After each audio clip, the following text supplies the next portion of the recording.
This is Ryan and Michelle, and welcome to the Celebrate Marriage Cast, where we hope to restore and reclaim godly marriages through honest and real conversations. Welcome to episode 8. We are Michelle and Ryan. It's great to have you here with us today. And we have some guests with us in the studio. We would like to introduce Nick and Alison Ovenden.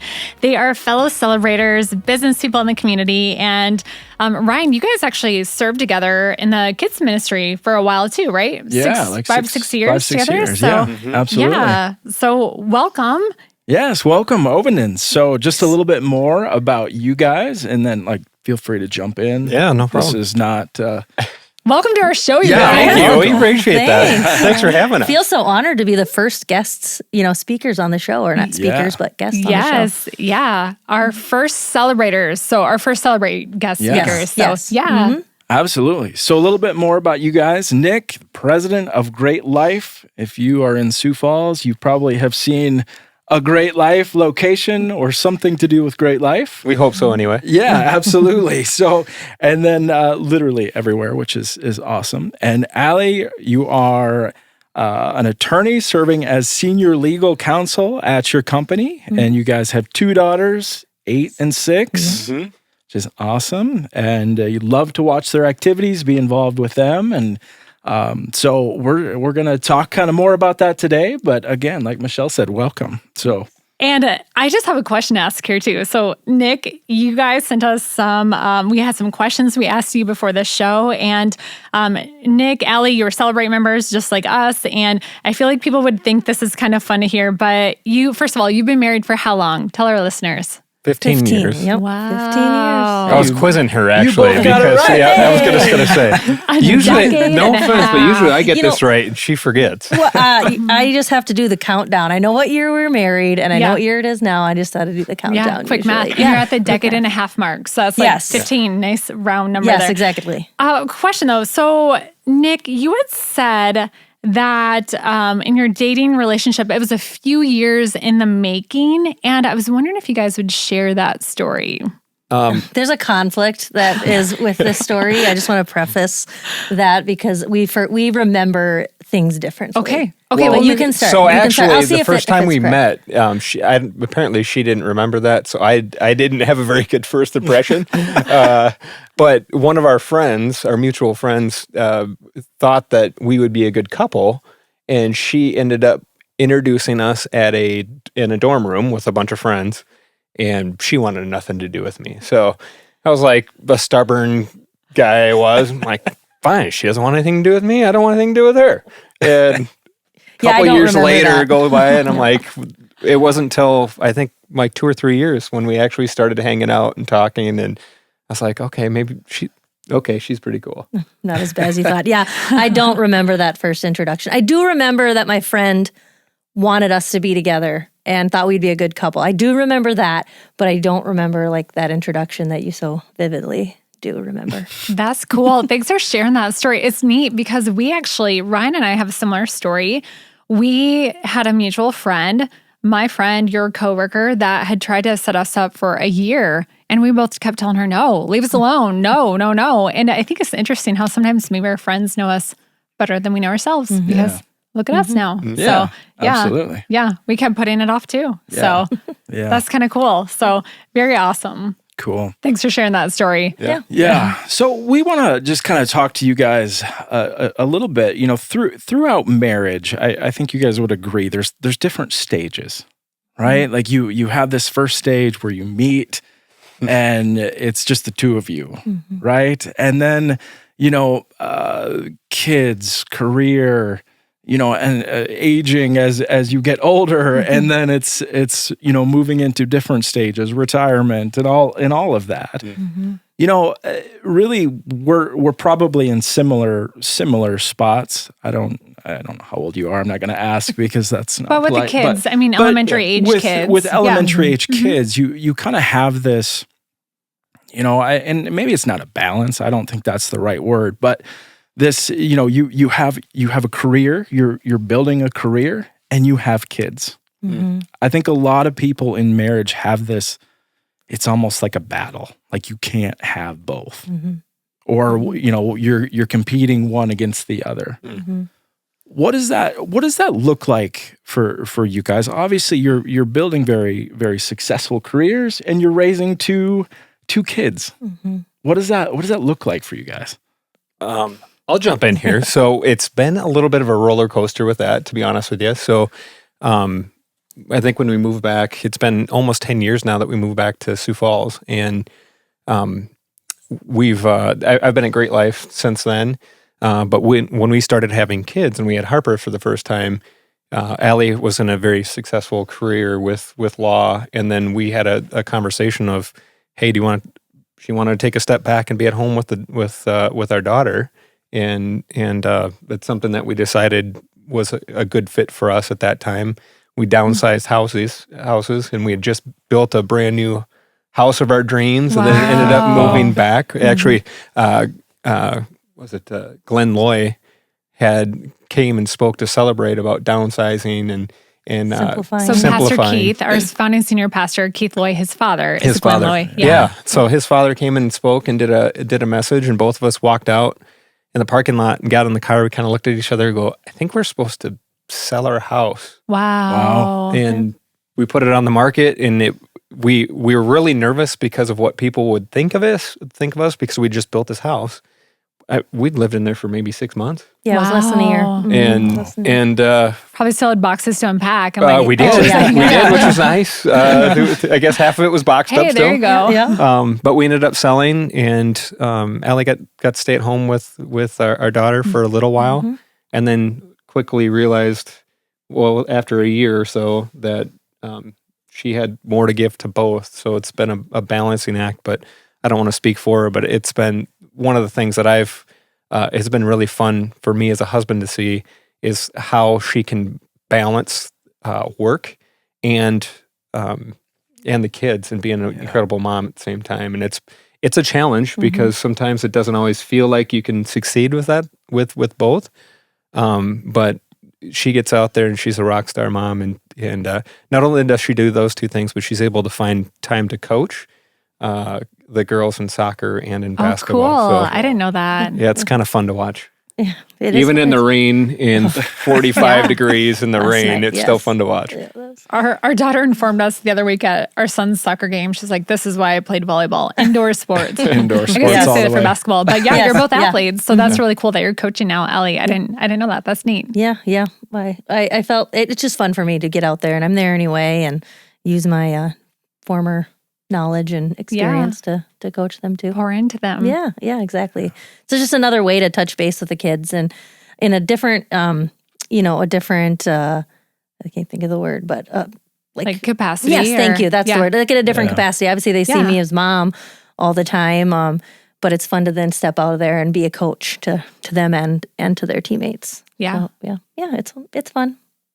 But yeah, I mean that just to Nick's point, that was a little bit of a crazy time. But I think to your point, Ryan, there's just so many competing things that compete for your attention and compete for your time. And I think for us, the most important thing was setting priorities. And when I made that decision to step back, to Nick's point, I was an attorney. I was in a private practice and a law firm and kind of moving way up the firm.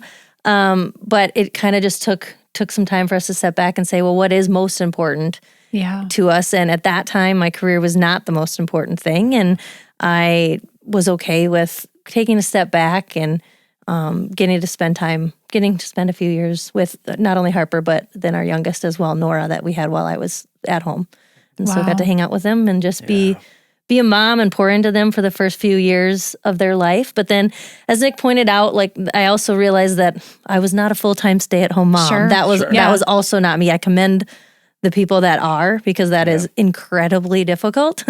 But I needed and I wanted something a little bit different. And so I actually did get my real estate license and sold, and still do, but sold real estate kind of on the side. And that was a really perfect job at that time, again, to do that balance of being able to be home with my kids and take them to their field trips and take them to the Children's Museum on Wednesday in the middle of the day and just hang out with them, but then also have a little something for myself in my professional capacity. Yeah. So that was kind of nice. But that worked out well for us during those few years. Well, I think that, well, two things. I can't imagine what a crazy just leap of faith that was for first selling the house after you built it and then to leave your, you were climbing the ladder, really. You were doing all the things, the American dream of like chasing your career and just really look at your priorities and be like, this is not my priority. Like that's a really big faith leap. I love that you were obedient to what was put in your heart. Yeah. And I also appreciate what you said about you needed, like you felt like you had this drive to go back to work. Because I think that's okay too. I kind of felt like that during maternity leave and stuff with our youngest. I was like, gosh, I love to work. And like, I think it's okay to, use your gifts and your skills and to be, to want to, use that for, the good of the world too, outside of the home. Yeah. So I appreciate your sharing that. Yeah. I think, you just have to find out what works for you and your family. And it's different for every person and it's different for every family. Right. Too, and that was, so you just have to, so again, back to the priorities, just sitting down together and determining what those are for yourself and your family and getting on the same page with them. Yeah. And then also just being intentional about making choices that align with those priorities because you can set priorities and you can talk about priorities, but unless you're intentional about the choices you're making that align with those priorities, it's very difficult, very easy in today's world to kind of get sucked into things that probably or that maybe don't fit with those priorities.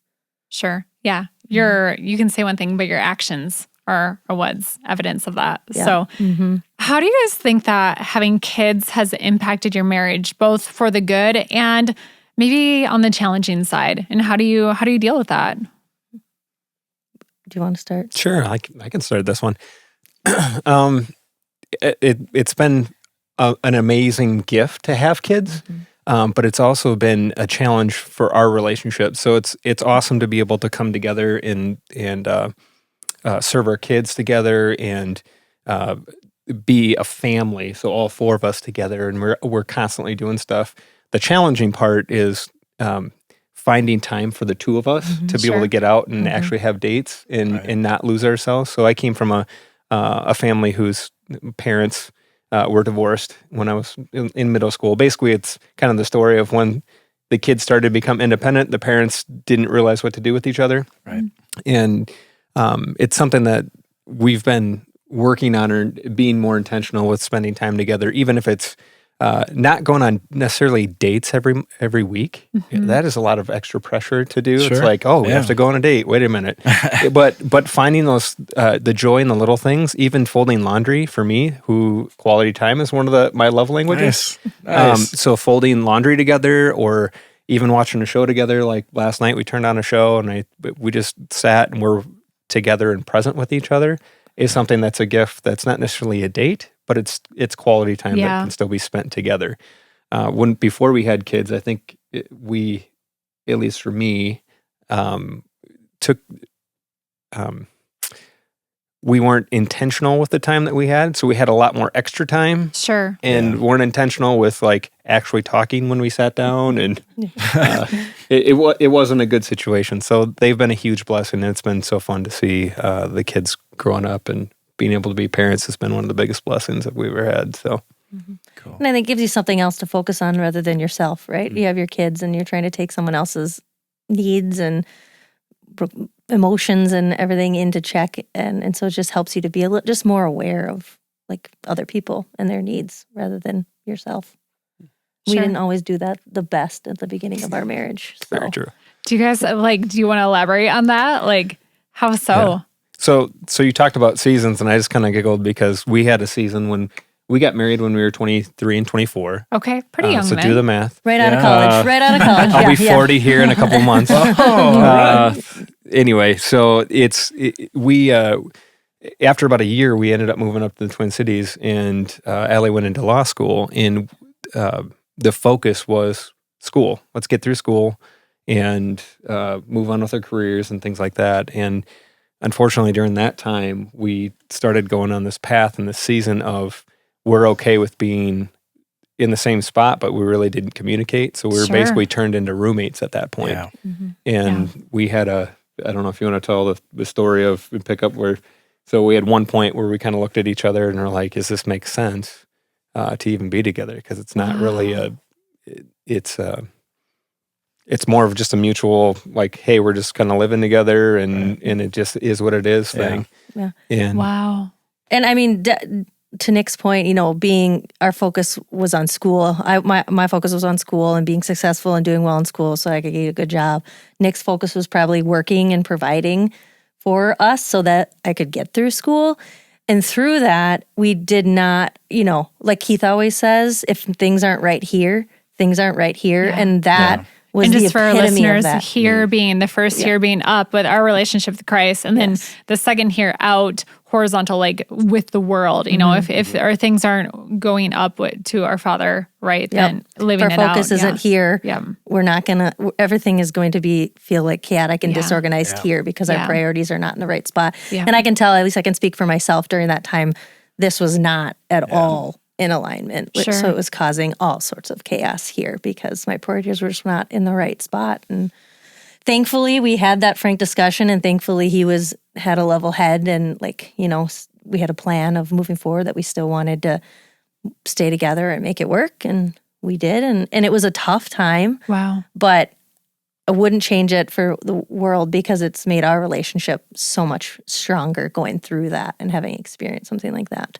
Yeah. Were there specific things that you did when you had that conversation, you made that decision, like, no, we want to stick this out? Like, what did you do?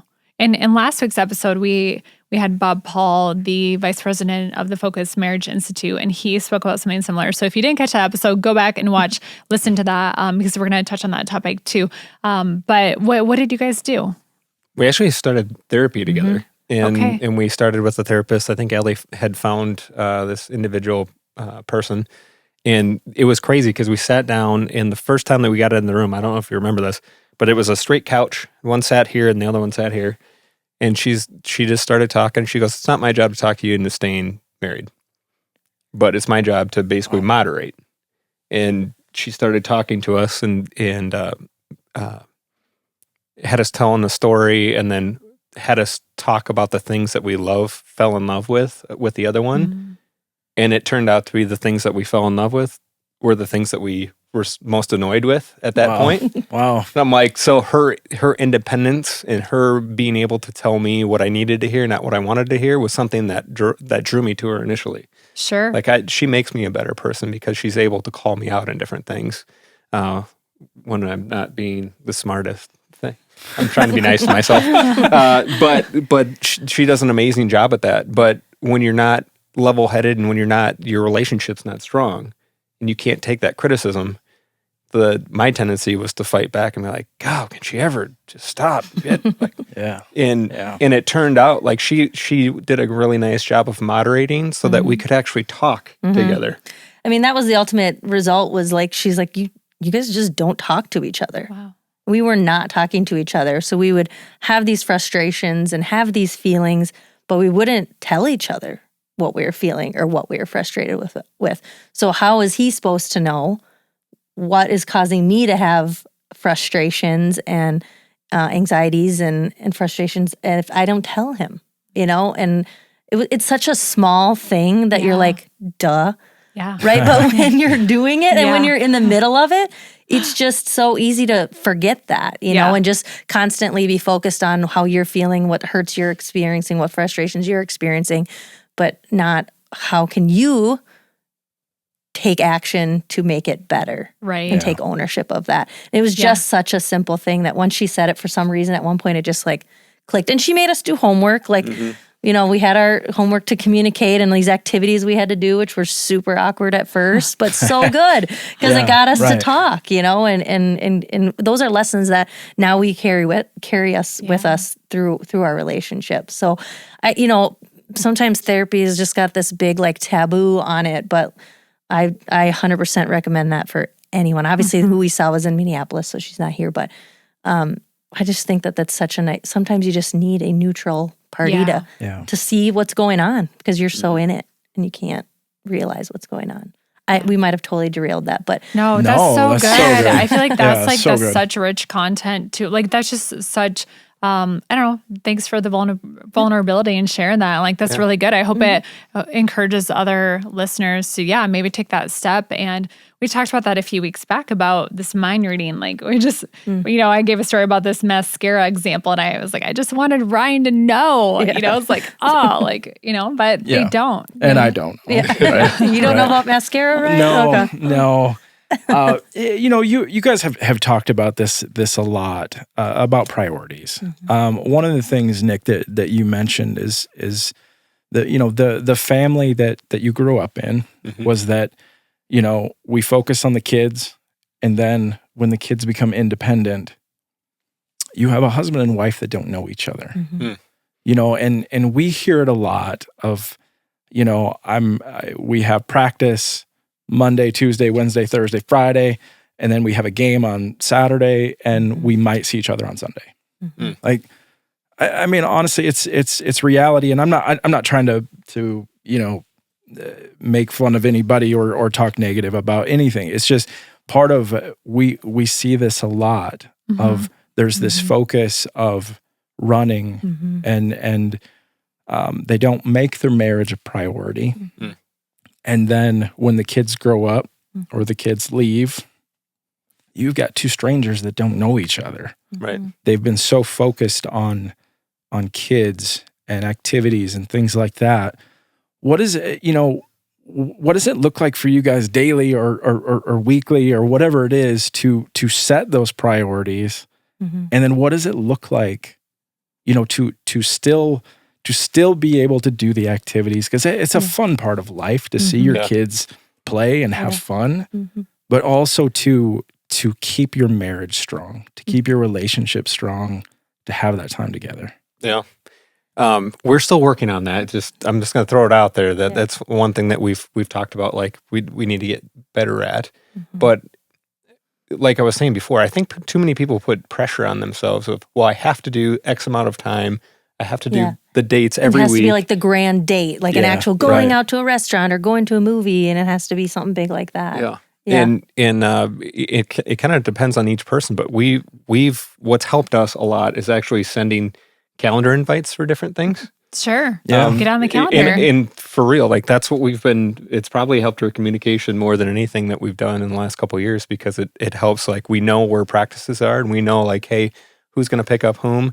And then at the end of the day, because we have two girls that are in different things, and now that we have grandma in town, it makes it a little easier for us. But we've had to be intentional with those 20-minute little pieces of time to be able to spend together. So one of the things I told you, quality time is a big deal for me. So if I can come home, she works from home.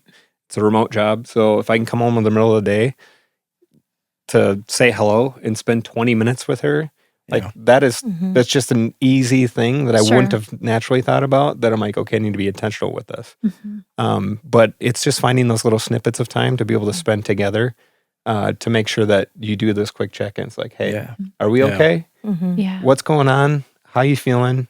How can I help you? How can we help each other? And don't put so much pressure on that. Well, we got to go on a date. We have to spend $300 on food, because going out on a date is expensive anymore. Especially with getting a babysitter. Holy cannoli. Sure. But it's being intentional with every little time that we have has been really important to our relationship. Yeah, it's also I'm early to bed. So like I want to be in bed by like 9 p.m. at the latest. And he's usually up well past that. So it's just making the choices like, okay, well, I would maybe prefer to go to bed right now, but I'll, stay up a little bit later and we'll talk or do something together. The other thing that I always appreciate is like Nick never leaves the house without giving me a kiss and telling me he loves me, no matter what. Even if we're mad at each other, even if we're in a fight, like he won't do that, because, he just wants me to know that even though we're in fight and even though we're upset, like he still loves me and we're going to be fine and we'll work it out. Because you just never know, right? Right. You just never know, for sure. That's great. Yeah. But I think that's the point, is just in the crazy times where you literally probably only have 20 minutes, just make those 20 minutes useful and intentional and doing that. Or finding time in the middle of the day to grab coffee, or even if it's for a 20-minute coffee. Or I know you guys do something like that, don't you?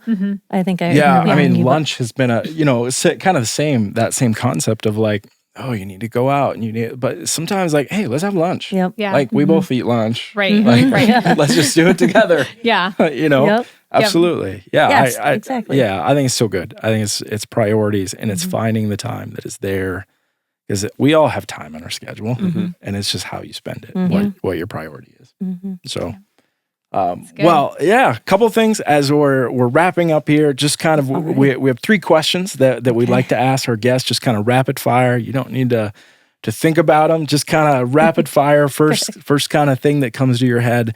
What's your marriage why? Like why is marriage important to you? Oh my gosh, me? You're going to make me go on the spot. Why is marriage important to me? Well, it's God ordained, God defined. We're supposed to be together and procreate, and that's our marriage. Why is to be together and to worship the Lord and raise kids that are going to worship the Lord and are going to change the world for the Lord.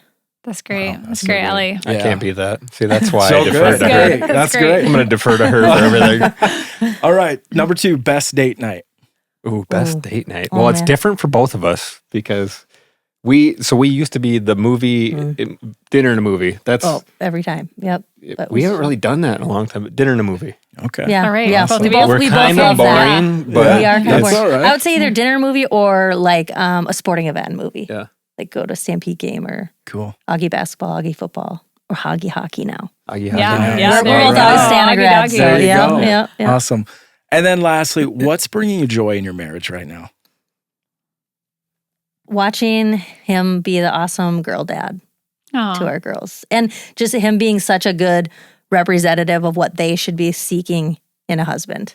Like it just makes me warms my heart and just makes me feel so happy and content that they are seeing that as an example for when they grow up and they're looking for a husband. Yeah. Beat that. Oh man. Did she mic drop? You can't even mic drop with these things. Exactly. But it's true. It's true. I would just say that we're it's been really fun. We are blessed with 2 amazing daughters, and we get to pray together with them every night as a family, most nights as a family, and eat together and do all the things that I kind of want to. I just asked my team yesterday, would you rather have a rewind button or a pause button? And I said, without a doubt, I finished off the question. I said, for me, without a doubt, it's a pause because I can't taking in every snapshot, every moment that we possibly can it's been something that brings me a lot of joy. That's so good. So good. Guys, thank you so much for joining us here on the Celebrate Marriage Cast. Thank you so much. That was so fun. Thank you for joining us on the Celebrate Marriage Cast. If you would like additional help or resources for your marriage, please check out celebrate.church/marriage. We hope you have an amazing week, and we will see you again for 5 Minute Friday. Be sure to subscribe and share this with a friend as well. Have a great week.